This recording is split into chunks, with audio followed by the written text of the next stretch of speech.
सलाम, नमस्ते, सत श्री अकाल। मैं हूं रज़ा और आप देख रहे हैं रज़ाग्राफी। इस रिपोर्ट में कम वक्त में आपको बड़ी जानकारी अफगानिस्तान और तालिबान में मिलने वाली है। दोस्तों, रूस ने तालिबान को झटका दिया है। जी हां दोस्तों, पाकिस्तान के बाद तालिबान को आड़े हाथ अब रूस ने लिया है। रूस ने संयुक्त राष्ट्र संघ की मीटिंग के बाद रूस के विदेश मंत्री सर्गेई लावरोव ने कई सारे मुद्दों पर बात करते हुए तालिबान के मैटर पर यह कहा कि तालिबान को वेरीफाई करना है कि नहीं, उसको मान्यता देनी है या नहीं, इस पर अभी संयुक्त राष्ट्र में तो भाई मुद्दा ही नहीं रखा गया। लेकिन अब आगे ये देखना है कि तालिबान क्या करता है।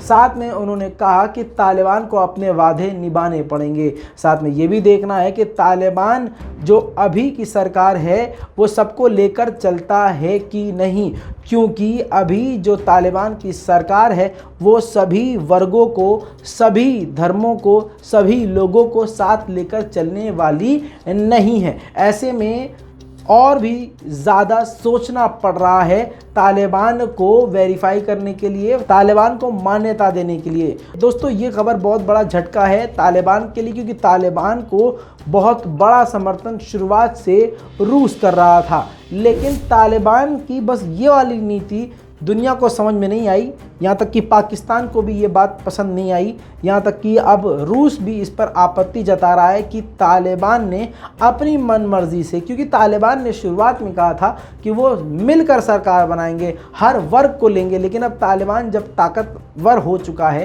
ताकत में आ चुका है, पावर में आ चुका है, तो वो अपने मन मुताबिक कर रहा है और दूसरे समुदाय और दूसरे लोगों को, दूसरी पार्टी के लोगों को या दूसरे लोगों को नहीं ले रहा है, अपने ही मन से अपनी सरकार बना रहा है। इसी बात पर ताजिकिस्तान ने भी आपत्ति जताई थी, जिसका समर्थन पाकिस्तान ने किया और रूस ने बड़ा झटका तालिबान को दिया है। दोस्तों, आपको बता दूं, इतना ही नहीं, रूस के विदेश मंत्री सर्गेई लावरोव ने यह भी कहा कि रूस, पाकिस्तान, चाइना, अमेरिका ये मिलकर अफगानिस्तान के हालात पर लगातार बात कर रहे हैं और हम नज़र रख रहे हैं। दोस्तों, तालिबान के अंदर अब तालिबान के खिलाफ तालिबान के समर्थक जो लोग थे, आम लोग जो तालिबान को समर्थन दे रहे थे, उनको सपोर्ट कर रहे थे, वो भी अब तालिबान के खिलाफ होते हुए नज़र आ रहे हैं। दोस्तों, मामला कुछ इस प्रकार है कि एक शख्स को तालिबान ने डिटेन किया हुआ था 3 दिन से, जिसकी कोई गलती नहीं बताई जा रही है, कोई गुनाह नहीं बताया जा रहा है। 3 दिन उसको अपनी कस्टडी में रखा और तीसरे दिन ही शाम को उसको मार दिया तालिबान ने, जिसकी लाश को लेकर आम जनता के अंदर गुस्सा फूटा और आम जनता ने उसकी लाश को लेकर मार्च किया। आपकी स्क्रीन पर तस्वीरें देखिए, उसका जनाजा लेकर लोग सड़कों पर दौड़ रहे हैं और इंसाफ की मांग कर रहे हैं। दोस्तों, अब बड़ा सवाल तालिबान पर फिर से खड़ा हो गया है कि तालिबान एक तरफ कहता है कि हम सबसे पहले और सबसे सही इस्लामिक इंसाफ दिलवाते हैं और देते हैं, ऐसे में एक मासूम के साथ ऐसा व्यवहार और उसको मार देना किस हद तक सही है। और तो और जो भी बात हो, चाहे उसकी गलती हो या ना हो, लेकिन कोर्ट में पेश नहीं किया गया, इसका गुनाह नहीं बताया गया, पब्लिक के सामने इसको लाया नहीं गया, इसको ऐसे ही मार दिया गया, जिसका गुस्सा वहीं के तालिबान के सपोर्टर्स में ही देखा जा रहा है। दोस्तों, इसी रिपोर्ट में एक बड़ी रिपोर्ट आपको बता दूं ताकि आपको अगली रिपोर्ट ना देखनी पड़े।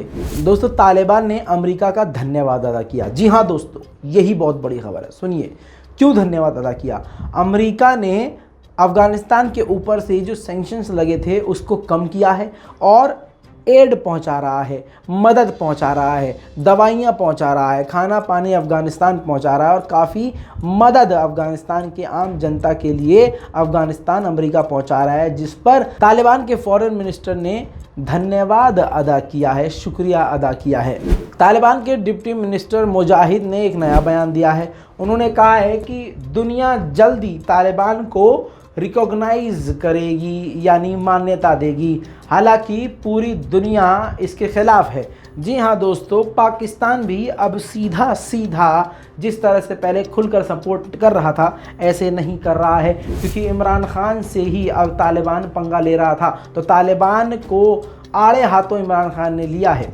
दोस्तों, ऐसे में इमरान खान यानी पाकिस्तान ने कहा है कि मान्यता देने से पहले हम ये देखेंगे, यानी कई देश मिलकर ये देखेंगे कि तालिबान अपने वादों पे उतर रहा है कि नहीं, और तालिबान को मान्यता देने में किसी एक देश का हाथ नहीं होगा, ये सामूहिक विचार होगा, कई ग्रुप मिलकर इसका फैसला करेंगे। ये खुद इमरान खान ने कहा है। ऐसे में तालिबान के ये जो लीडर हैं, इनका ये बयान किसी को समझ नहीं आया है। बहरहाल इन्होंने प्रेस कॉन्फ्रेंस करके ये बात कही है कि तालिबान को जल्द दुनिया रिकॉग्नाइज करेगी। अब आगे देखते हैं कि क्या होगा।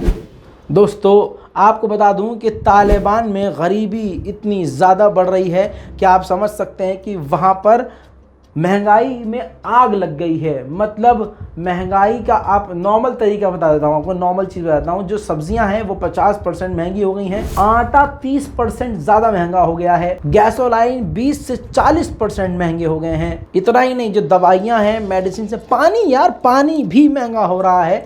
ऐसे में आप समझ सकते हैं कि अफ़गानिस्तान की आम जनता का क्या हाल होगा। दोस्तों आपको बता दूं कि अफ़गानिस्तान में ये तालिबान की सरकार आई है, इन्होंने बैंक को लेकर एक नया रूल बना दिया है, लिमिटेशंस बना दी हैं कि एक हफ्ते में एक इंसान अपने अकाउंट से 20,000 अफ़गानी करेंसी ही निकाल सकता है, उससे ज़्यादा नहीं। इसमें भी अफ़गानिस्तान की जनता को बहुत दिक्कत हो रही है। दोस्तों शाह महमूद कुरैशी का एक फिर से बड़ा बयान आया है। शाह महमूद कुरैशी का कहना है कि जब से तालिबान आया है पहली बार, मतलब पहले से ज़्यादा अफ़गानिस्तान इतना स्टेबल हुआ है। और इतना ही नहीं, उन्होंने कहा कि सिविल वॉर की कोई नामो निशान नहीं है। हालांकि मैं यहाँ पर आपको याद दिला दूँ कि स्टेबिलिटी का मतलब तो आप यही देख लीजिए कि आम जनता देश छोड़ के भाग रही है, खाने के लिए खाना नहीं है, पीने के लिए पानी नहीं है, रोज़गार नहीं है। तो स्टेबिलिटी किस चीज़ में कह रहे हैं ये भी समझ में नहीं आया है। दूसरी तरफ इन्होंने, शाह महमूद कुरैशी ने कहा कि सिविल वॉर नज़र नहीं आ रहा है, नामो निशान नहीं है। तो आपको बता दूं कि खुद ISIS का निशाना तालिबान बन रहा है और तालिबान लगातार ISIS को निशाना बना रहा है। तो ये खुद ही एक सिविल वार चल रहा है, लेकिन इसके बावजूद पाकिस्तान के विदेश मंत्री का ऐसा बयान है जिस पर सवाल खड़े किए जा रहे हैं। दोस्तों इस रिपोर्ट की एक और बहुत बड़ी खबर आपको बता दूं कि शिया समुदाय के, अफ़गानिस्तान के शिया समुदाय के मुसलमानों ने, शिया उलमा ऑफ अफ़गानिस्तान ने पूरी अपनी लिस्ट बनाकर अपनी मांग तालिबान सरकार के सामने रखी है। कॉन्फ्रेंस की गई थी जिसमें शिया उलमा की तरफ से, शिया मौलानाओं की तरफ से, कमेटी की तरफ से तालिबान को अपनी मांग दी गई, जिस पर यह भी कहा गया कि अगर तालिबान उनका समर्थन करता है और हमारी मांगे समझता है और मानता है तो हम, यानी शिया समुदाय, तालिबान का हर तरह से समर्थन करेगी। दोस्तों अफ़गानिस्तान में ऐसे बवाल में शिया समुदाय को शुरू से ही तालिबान साथ लेके चल रहा है। ऐसे में एक अच्छी केमिस्ट्री तालिबान और शिया समुदाय के बीच में इतिहास में पहली बार देखी जा रही है, जिसकी वजह पीछे से ईरान बताया जा रहा है, क्योंकि ईरान और तालिबान के बीच में कई अहम खुफिया डील बताई जा रही हैं। दोस्तों आपको बता दूं कि पाकिस्तान हर तरह से अफ़गानिस्तान के लोगों की मदद कर रहा है। ऐसे में जो फूड, जो खाने के आइटम्स हैं जो अफ़गानिस्तान पहुंचाया जा रहे हैं, एक तो फ्री में मदद पहुंचा रहा है पाकिस्तान, और एक पैसे से, मतलब जो बिज़नेस होता है, जो एक्सपोर्ट करता है, तो उस एक्सपोर्ट में, फूड एक्सपोर्ट में उसने टैक्स को कम किया है, जिसमें ये अफ़गानिस्तान की नई सरकार, तालिबान को काफ़ी ज़्यादा राहत मिली है। और इसके बाद तालिबान सरकार ने पाकिस्तान का धन्यवाद अदा किया है। दोस्तों रूस के फॉरेन मिनिस्टर ने एक नई जानकारी दी है। G20 की मीटिंग 28 तारीख को, यानी 28 सितंबर को होने वाली है, जिस G20 मीटिंग में सिर्फ और सिर्फ अफ़गानिस्तान के बारे में बात की जाएगी। ये मीटिंग काफ़ी अहम बताई जा रही है। दोस्तों आपको बता दूं, जर्मनी में US एयरबेस पर 2000 अफ़गानिस्तान महिलाएं, प्रेग्नेंट महिलाएं मौजूद हैं। 2000 अफ़गान प्रेग्नेंट वुमेन जर्मनी में अमरीकी एयरबेस पर मौजूद हैं, जिनकी हालत बहुत ही ख़राब है। बताया जा रहा है कि इनको, इन प्रेग्नेंट महिलाओं को अफ़गानिस्तान से रेस्क्यू करके निकाला गया था और इस वक्त इनकी हालत बेहद गंभीर बताई जा रही है। दोस्तों ये इंटरनेशनल रिपोर्ट है और ये रिपोर्ट काफ़ी इंपॉर्टेंट है और काफ़ी सारे लोग देखते हैं, इसीलिए इसी रिपोर्ट में एक और पाकिस्तान से जुड़ी हुई रिपोर्ट आपको बता देता हूँ।